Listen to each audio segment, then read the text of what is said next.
Every year, you pay a tax you never voted for. You never file paperwork for it. There's no receipt, no deadline. And most people don't even realize it's happening. It doesn't show up on your payslip. It doesn't come with a government logo. But it quietly reduces what your money can do. You work. You save. You think you're moving forward. But the system is quietly taking a slice, not through legislation, through inflation. And right now, it matters more than it has in decades. Over the past few years, prices didn't just rise. They surged. Groceries, rent, fuel, insurance, education. In 2022, many developed economies saw inflation rates above 8%. In some countries, much higher. That means if you had $10,000 sitting in cash, its real purchasing power may have effectively dropped by hundreds, even over $1,000 in a single year. No vote, no debate, no headline calling it a tax. But economically, that's exactly what it behaves like. To understand why, we need to step back. Imagine a small island with 100 people and $100,000 total circulating in the economy. Prices reflect that balance. A loaf of bread costs $2. A pair of shoes costs $40. Now imagine the island's central authority decides to inject another $20,000 into circulation, maybe to stimulate growth, maybe to prevent a recession, maybe to rescue a failing bank. Suddenly, there's $120,000 chasing the same amount of goods. More money, same bread. Same shoes. Prices adjust, not because shop owners are evil, but because the balance changed. This is the core mechanism. When new money enters the system faster than goods and services grow, purchasing power falls. Each unit of currency buys slightly less. That difference, the gap between what your money used to buy and what it buys now, is the hidden tax. Here's the uncomfortable part.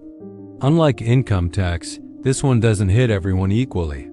It hits savers hardest. If you hold cash in a low-interest account earning 1%, but inflation runs at 6%, you are losing 5% in real terms every year.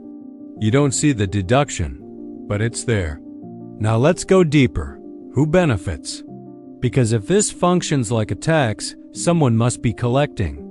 When central banks expand the money supply, the new money doesn't fall from the sky evenly.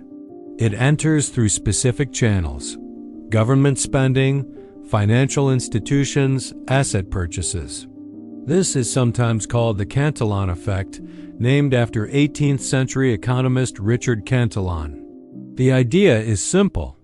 Those who receive new money first can spend it before prices fully adjust. They buy assets, real estate, stocks, businesses at yesterday's prices. By the time the money spreads to wage earners and consumers, prices have already risen. Early receivers gain purchasing power. Late receivers lose it. If you're paid a fixed salary that adjusts slowly or not at all, you're usually last in line. Meanwhile, asset prices often rise faster than wages. Look at housing over the last 2 decades in many countries. Property values surged. Stock markets expanded dramatically, especially after major monetary interventions following the 2008 financial crisis and again during the 2020 pandemic response. When interest rates fall and liquidity floods the system, asset prices inflate. If you already own assets, your balance sheet expands. If you don't, entry becomes more expensive. This is how inflation quietly redistributes wealth, not by announcement, by sequence. Now here's the irony. Governments rarely describe inflation as a policy tool, but it can serve one powerful purpose: reducing the real burden of debt. If a government owes $1 trillion and inflation runs high while economic output grows, the real value of that debt shrinks relative to the size of the economy. In other words, inflation makes old debt easier to repay in real terms. The same is true for heavily indebted corporations and even individuals with fixed-rate loans. If you locked in a 3% mortgage and inflation runs at 7%, the real value of what you owe declines over time. But savers, especially conservative savers holding cash, are effectively financing that adjustment. That's why it behaves like a tax. It transfers purchasing power from holders of money to borrowers and asset owners, quietly, systematically. Now, contrast this with the public narrative. Inflation is often framed as either a temporary glitch or the fault of supply chains, corporate greed, oil prices, or foreign conflicts. Those factors matter, but underneath them sits a monetary system built on credit expansion. Modern economies run on debt. Banks create money when they issue loans. Governments issue bonds. Central banks manage liquidity and interest rates to stabilize growth. The system depends on expansion, because contraction is painful.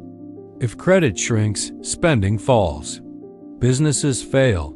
Unemployment rises. Asset prices drop. Politicians lose elections. So the incentive structure leans toward easing, toward stimulus, toward more liquidity. Short-term stability often wins over long-term currency strength. And that's where the hidden tax becomes structural. Over the last century, most major currencies have lost over 90% of their purchasing power. Not overnight, gradually, almost invisibly. $1 in the early 1900s bought dramatically more than it does today. The same story applies to most fiat currencies around the world. That doesn't mean society collapsed. Economies grew, living standards improved in many ways, but the unit of account, the money itself, quietly eroded, which forces a new behavior. You can't just save cash long-term and expect it to hold value. You're pushed toward investing, toward risk, toward markets you may not fully understand. It changes how people think. Saving becomes speculation. Safety becomes exposure. And if you don't participate, you fall behind. That's a powerful incentive system. Now zoom out even further. When inflation rises too high, trust erodes. People rush to spend before prices climb further. Businesses adjust prices constantly. Planning becomes harder. Long-term contracts become riskier. At extreme levels, inflation destabilizes societies. History is filled with examples, from post-World War I Germany to more recent cases like Venezuela. But even moderate, steady inflation reshapes wealth distribution over decades. It rewards leverage. It rewards ownership of scarce assets. It penalizes idle cash. And because it's embedded in the structure of modern monetary policy, it doesn't require conspiracy. It requires incentives. Here's the uncomfortable math. If inflation averages just 3% per year, purchasing power halves roughly every 24 years. That means the money you set aside today will buy about half as much for your future self if it is into growing at least that fast. That's not dramatic. It's arithmetic. And arithmetic doesn't care about intentions. So is inflation always bad? Not necessarily. Mild inflation can encourage spending and investment. It can smooth adjustments in wages and prices. It can prevent the paralysis that comes with deflation. But calling it harmless misses the distributional reality. Because while the average rate might be 3%, your personal inflation rate, based on housing, healthcare, education, insurance, could be higher. And your wage growth might not keep up, which brings us back to the beginning. You may not owe income tax this year. You may not pay capital gains tax. You may not even be in a high bracket. But if the money you hold loses purchasing power faster than it grows, you are still paying. Not through a bill, through dilution. The hidden tax isn't hidden because it's secret. It's hidden because it's normalized. The system requires a currency that slowly erodes to function smoothly in a debt-driven economy. The question isn't whether inflation exists. It's who absorbs it. And the final, uncomfortable question is this. In a world where money must lose value to keep the system stable,